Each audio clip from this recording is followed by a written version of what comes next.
Well, I began when I was 16. That fellow John Walker was important. I actually wrote my senior paper at St. Paul's School in New Hampshire on love, agape love, generous love, giving love.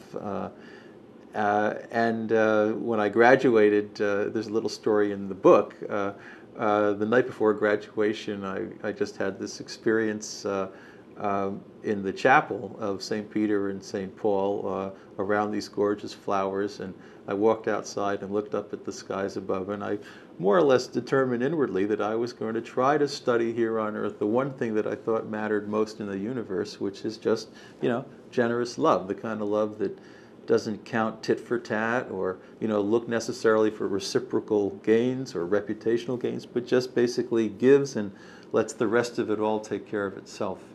So I had some good influences when I was a kid, and my mother was very good. My father was a very loyal man.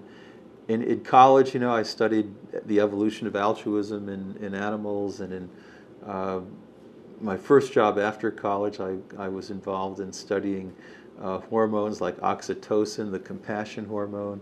And then I went off to the University of Chicago, and did a dissertation on love and happiness in the late 70s.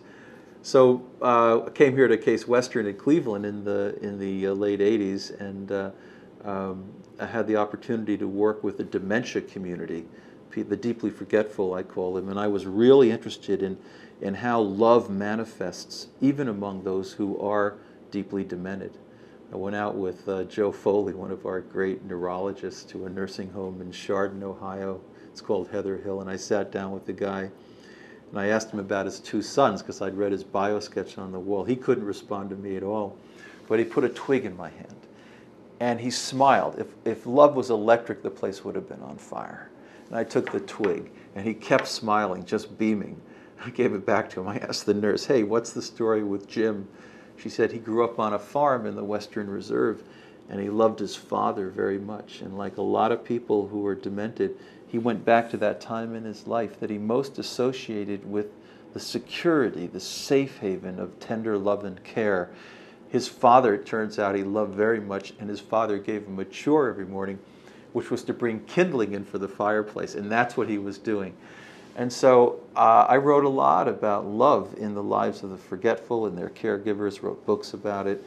And then, in the late 90s, with Sir John Templeton's help, was able to found an institute to actually study this love at very high scientific levels. And it's been a joy for me. I mean, I've been the luckiest guy, some would say the most blessed guy on earth, because for my entire life I've been able to somehow keep on this track. And that's a gift. I'm grateful for it.